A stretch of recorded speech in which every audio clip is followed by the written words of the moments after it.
Hey there, this is Nate English coming back for stage 8 of the Vuelta.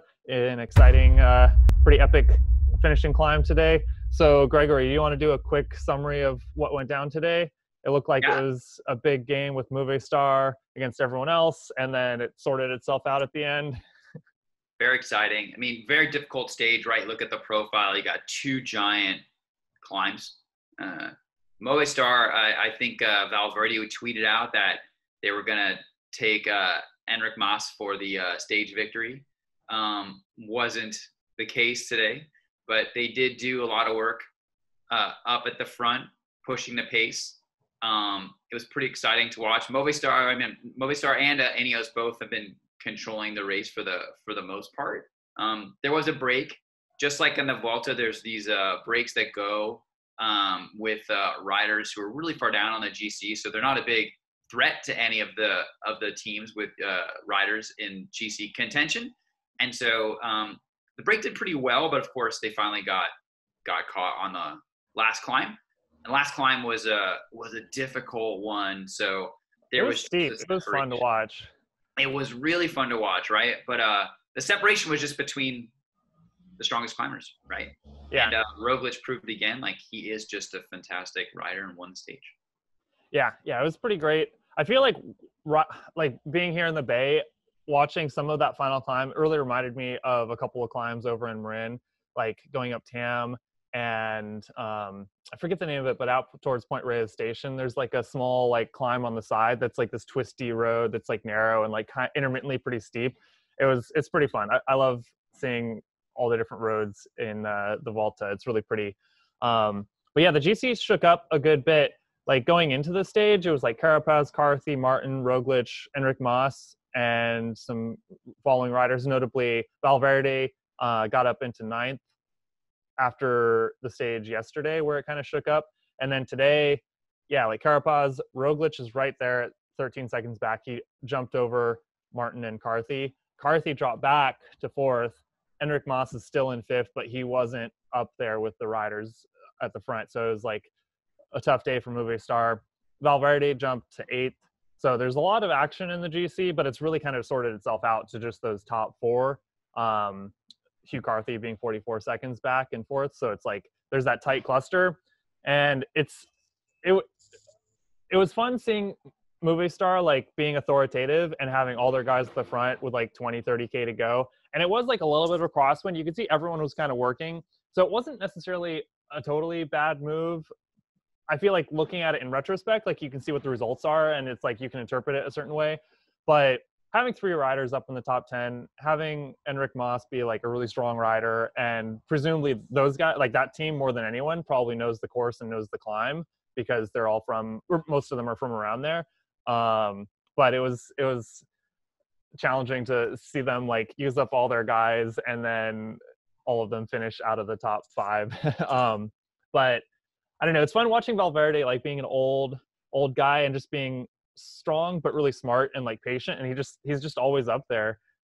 He's like not the strongest of the lot, but he's maybe getting the best result out of all of them just because he's so smart and can hold on so long.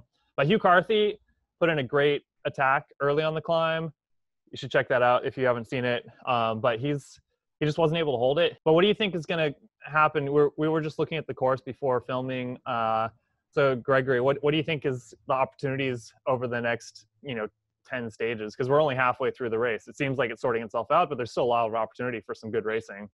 Yeah, I agree. Right, we've still got 9 more days of racing. There's still 2 mountain stages, right, and then some hilly stages. So yeah, I think the mountain stages will continue to play out the way that they have with the top climbers. It's coming down to Carapaz, Roglic. Maybe Hugh Carthy will be able to get in a win. He seems like a strong, Martin. yeah, Dan Martin, right? Those guys are just incredible climbers. So I guess it's the hilly stages where if there's crosswinds or other things happening, the rain seemed to really affect Roglic, right? Like Yeah. I think the cold and the rain somehow sapped his energy because today he was back on incredible form and did a fantastic job. So when the hilly stages, your team can actually have more of an impact as well. I think, and that's where there's an opportunity for someone to get in the break and maybe change up the GC. If I was one of the riders further down the GC, like my favorite Greek tragedy Movistar, that would be my plan. Get in the break, see if we can move ourselves up in the GC. Yeah, it should be good. It does look like there's some rain threatening. I was watching the stage today and I was like wondering how warm or cold it was, because it looked like fall weather, like maybe it was kind of chilly, but it was 70 I think in the afternoon when they were like riding with 20K to go. But it looks like on the horizon there's definitely a chance of some rain a few days out. So we'll see if that affects like this weekend or next week. Especially like some of the stages next week, like stages 14 and 15, they're both over 200K. So even if it's not that hard of a profile, if it's rainy and like a break goes and people are just tired and like, I don't know, demoralized after 2 weeks of racing, I could maybe see something happening that shakes it up a little bit, but it should be fun. But yeah, Carapaz still in the lead. His lead has eroded a little bit, and the strongest rider other than Carapaz is right there at his heels, but we'll see what goes down. Any parting thoughts before we go for today? Yeah, I'm still gonna double down on my pick, Carapaz. It's been a great pick for me so far, and I think with Team Ineos by his side, he has a really good chance of winning. So yeah, I'm still gonna just stick with him as much as I love Roglic and watching the performance of Jumbo Visma and Sepp Kuss up there doing a fantastic job. It's really exciting. But yeah, no, I'm still feeling good about my decision. Yeah, speaking about Ineos, it was kind of fun today seeing Amador was like the last guy, and he's just like murdering himself to stay there with Carapaz, and he made it like halfway up the last climb, trying to protect Carapaz, but he was the only guy left pretty early on in the climb for Ineos, other than Carapaz, obviously. And it's interesting that he was on Movistar for like forever, and now this is his first year on Ineos. So it's kind of like the other team that's trying to, force the race to unfold a certain way is his old team. I feel like that was kind of I don't know, like a little bit of minor drama in the race. It was fun. But yeah, it should be good. The next few sprint stages, we'll see if Bennett can eke out 1 or 2 wins. Should be fun. But then again, maybe they just let a break go, get 10 minutes because it doesn't have anyone in it.